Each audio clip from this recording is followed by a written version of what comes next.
Welcome back, people. Welcome back to the highly requested Yoongeon video. Let me tell you, this was a tough one to put together because there is a learning curve to playing with this guy.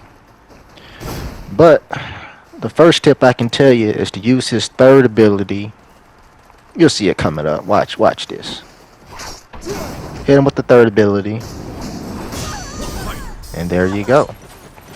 And so in case you're wondering what happened, his third ability marks him. He puts like a little sword in him. It marks him, and then from any range, as long as they're marked, you can hit them with either your first ability, which is a launcher, or you can hit them with your second ability, which is what I highly suggest. The second ability is that three-piece combo, and it ends up knocking them back towards you, so it stops a lot of people from running. And it gets Momo and what's her name, Dara. It keeps them up close where you want them, so they can't hit you from a long distance. And so, a quick recap: his first ability would be a launcher that plays out pretty much the same for everybody. It launches the guy in the air, and then you can juggle him. The only difference is with this guy, instead of ending with his second ability that knocks them down, you want to end it with his third ability, which kind of pokes them and sends them flying a little bit, because that marks them. And then, from that long distance, you can hit them with your two, which is the three-hit combo, the second ability, which will end up knocking them back towards you.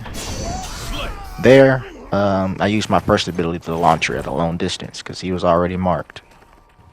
His fourth ability is mainly good against melee characters.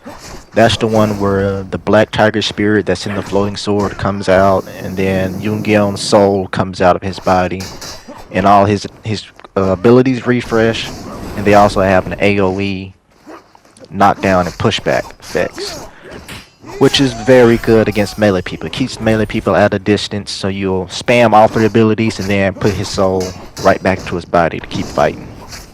But this right here is kind of a basic combo. What you want to do, you want to get in there, hit him with a couple of basics. He started blocking, so I hit him with one guard break, then the launcher, jug him for a little bit, hit him with another guard break, and then number 3, the stab. And so now he is marked, and then I can easily hit him with that. It brings him right back to me for an easy finish. Now here I am upgrading my weapons. Get that legendary +5 sword. But the mark ability is very strong right now because a lot of people don't seem to understand it. So, and it works, like I said, very good against Momo. You get in there, marker, or anybody who tries to run, really.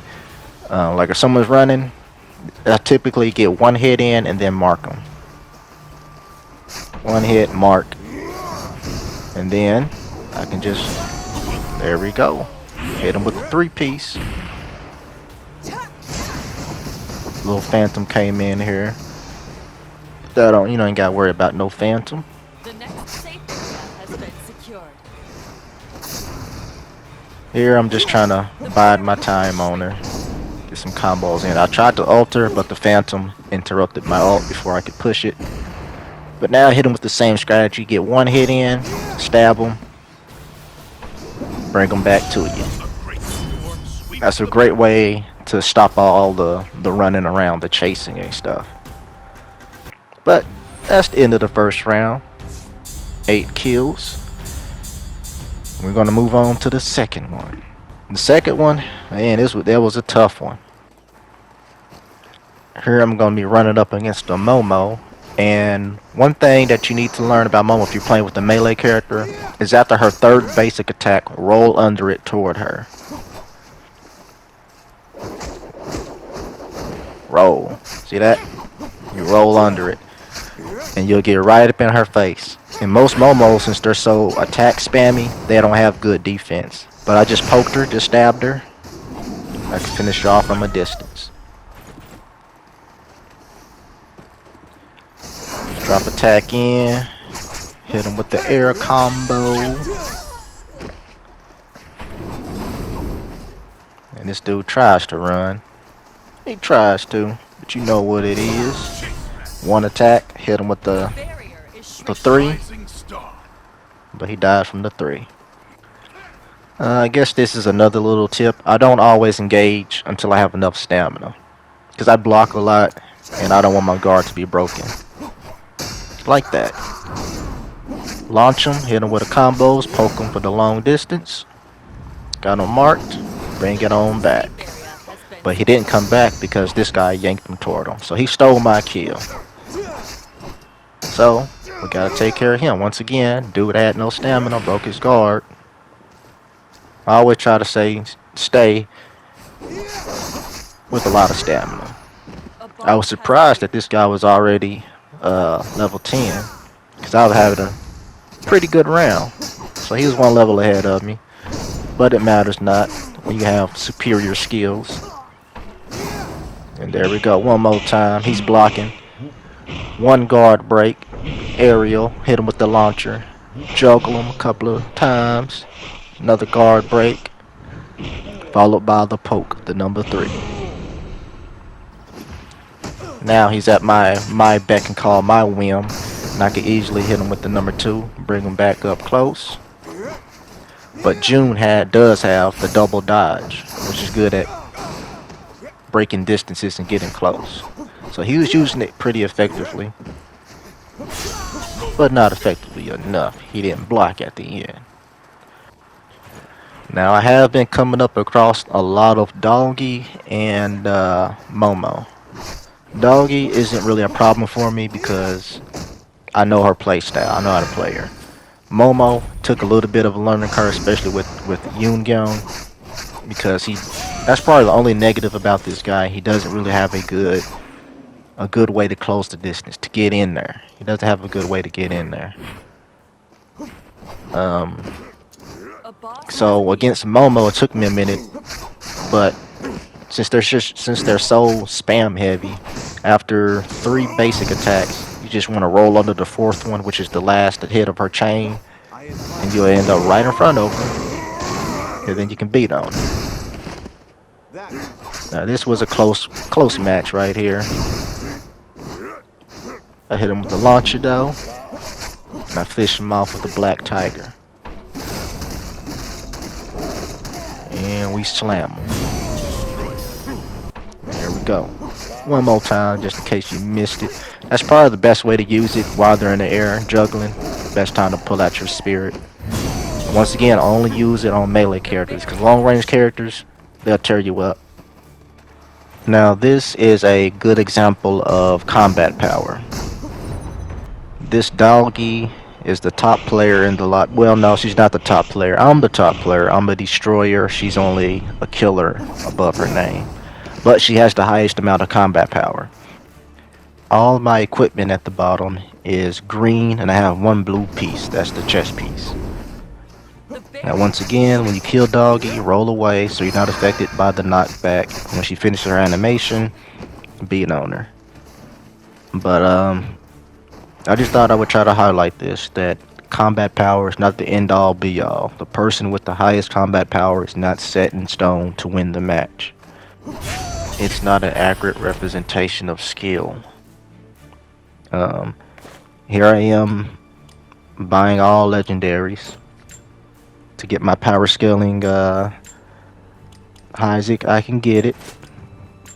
Not power scaling, combat power. And here I am in the menu using these scrolls. You can see my combat power, 3,920. And you can see the effects I'm getting each time I use a scroll on the amulets and armor.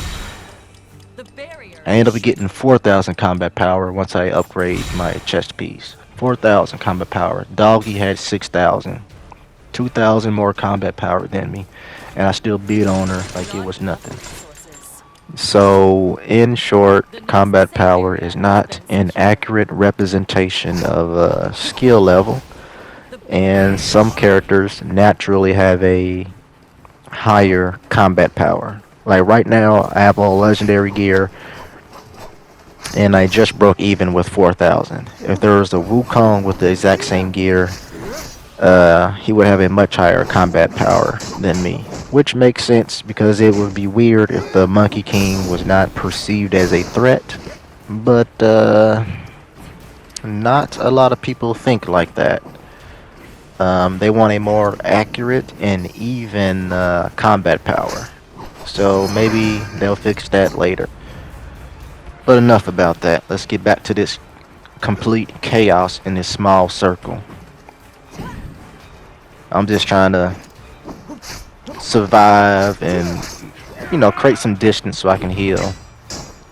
She knocks me outside. I roll back in. Next safe area Have to use my combat breaker to get out of there. Block as always. the barrier is shrinking. But yeah, this was just all over the place. I was going to heal, but I canceled it. Doggy's coming, so I'm trying to run. Block. I get blasted. I'm like, what was that? But then I see that we got this doggy over here, chunking grenades. Now I'm really starting to panic. Well, I'm not panicking. I'm just like, I need somewhere to heal. I try to hide in the grass. Doggy's still on me. Luckily, I counter her, launch her, and poke her away. I was like, the fall damage should kill her. But then I realized, this doggy, she has a second life, so of course she's surviving down there. But that's alright. I healed up, and now I can just drop attack her. And then put in work in the air. Now we got, it's just me and this The next drunkard. safe area has been secured. But I'm not too worried about the drunkard because I've already put a video out on this guy. I know his playstyle. And he just wasted his best move. That's the move I was worried about. He just wasted it. So now, I'm just going to hop up here. I know there's nothing he can do. I'm going to hop up here and heal up. And drop a tackle. And as soon as he gets outside of the barrier, transform on him. And there we go. God Slayer. Once again. Another 9-kill match. And now we are on to the last and final match. And the only downside I can think with this character is he doesn't have a good initiating attack. He doesn't have a way to just get in there or like close the distance. His best bet is to dash attack. That's your The best bet. barrier is shrinking. And I guess that's alright because if he had a good initiating move, then he would probably be too good. And we haven't even talked about his basic attack string. His basic attack string is probably, from the characters I have played with, the best. He has so much range, so much movement, and tracking with his basic attacks that you're always, even if they dodge, you're most likely you'll most likely turn around and continue to hit them. But something I've been hearing a lot of people complain about Doggy, Momo, and Wukong.